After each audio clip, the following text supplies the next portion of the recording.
তো কওমি মাদ্রাসায় যারা পড়বে সবাই অনেক ভালো আলেম হবে, অনেক ভালো আরবি জানবে, এটা তো আসলে হবে না বা হওয়া সম্ভব না। তো সিলেবাসটা তো এমন হওয়া দরকার যে এখান থেকে ভালো আলেমও তৈরি হবে, এখান থেকে যারা ইলমে অনেক দূর আগাতে পারবে না তারা অন্যান্য সেক্টরে যাতে ভালো করতে পারে। কারণ এখানে যে নীতি নৈতিকতা, যে সততা, যে চারিত্রিক উন্নতি শিক্ষা দেওয়া হয়, তারা যেখানে যাবেন সেখানেই ভালো করবেন। তো এই জিনিসগুলো নিয়ে একটু নজর দেওয়ার অবশ্যই প্রয়োজন। একটা দুঃখের ব্যাপার হলো কওমি মাদ্রাসার নেতৃত্ব যারা দিচ্ছেন, হ্যাঁ, এটার একটা ভালো দিক আছে। ভালো দিক হলো ওনারা প্রতিটা নতুন জিনিস গ্রহণ করতে বেশ দীর্ঘ সময় পর্যবেক্ষণ করেন, চিন্তা করেন। এতে সবচাইতে বড় সুবিধা হয় নিজেদের যে ট্র্যাডিশন বা ঐতিহ্য আছে, ঐতিহ্যগত ধারাটা কোনোভাবে যাতে আঘাতপ্রাপ্ত না হয়, নষ্ট না হয়। তবে এর একটা সাইড এফেক্টও আছে, সেটা হলো অনেক সময় বেশি পর্যবেক্ষণ করতে গিয়ে যুগ অনেক দূর এগিয়ে যায়, পরে যুগ খাপ খাওয়াতে খাওয়াতে অনেক দেরি হয়ে যায়।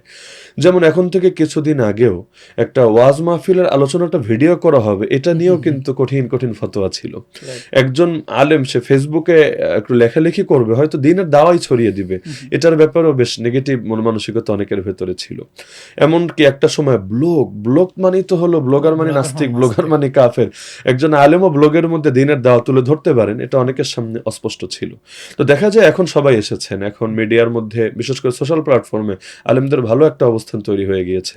এমনকি রিমান্ডে তো আমাকে বলেছিল যে আপনাদেরকে নজরে রাখবো না তো কাদেরকে রাখবো, সোশ্যাল মিডিয়া 70% আপনাদের দখলে। মানুষ এখন যারা নাটক সিনেমা দেখে তারাও মাঝে মাঝে দিনে 1-2টা ওয়াজের ক্লিপ দেখে। তো আপনাদেরকে তো নজরে রাখাই লাগে, না হলে কখন কোন দিকে আগুন ধরবে আমাদের ভেতরে ভয় কাজ করে। তো গ্রহণ যেহেতু করেনি একটু দেরিতে, আমি মনে করি যে যে শূন্যতাগুলো ইতিমধ্যে তৈরি হয়েছে এগুলো যদি অতি দ্রুত পূরণ না হয়, তাহলে এখন যে সমস্যাগুলো আছে এগুলো আরো বাড়তে থাকবে। আর সবচাইতে বড় হলো অনেকের ভেতর হতাশা ছড়িয়ে যাচ্ছে। নতুন প্রজন্ম যারা নতুন করে পড়াশোনা করছে, অনেকে বিভিন্নভাবে নিরাশ যে কি হবে বা আমার ফিউচারটা কি হবে। হ্যাঁ, আল্লাহ তাআলা তো রিজিকের মালিক, একভাবে না একভাবে ব্যবস্থা করবেনই, কিন্তু আমাকে কেন দুনিয়ার লাইনে পিছিয়ে থাকতে হবে? আলেম যদি বড় ব্যবসায়ীও হয়, তাকে কারো কাছে হাত পাততে হবে না, কোনো ইমামদের ঘটনাও জানি। জি জি, কোনো নেতার পেছনে তাকে ছুটতে হবে না। সাহাবীদের মধ্যে কত সাহাবী ছিলেন বড় ব্যবসায়ী, ইমাম আবু হানিফা নিজেও তো ব্যবসা করেছেন। তাহলে ব্যবসা করা বা দুনিয়ার কোনো কাজে লেগে থাকা এটা তো কখনো এটার পরিপন্থী না। এমনকি কখনো যদি এমন হয় যে একজন খতিব মসজিদে জুমা পড়াচ্ছেন, কিন্তু মসজিদ থেকে তিনি কোনো এক পয়সাও নিচ্ছেন না, বরঞ্চ আল্লাহ তাকে এমন সামর্থ্য দিয়েছেন তিনি আরো দিচ্ছেন।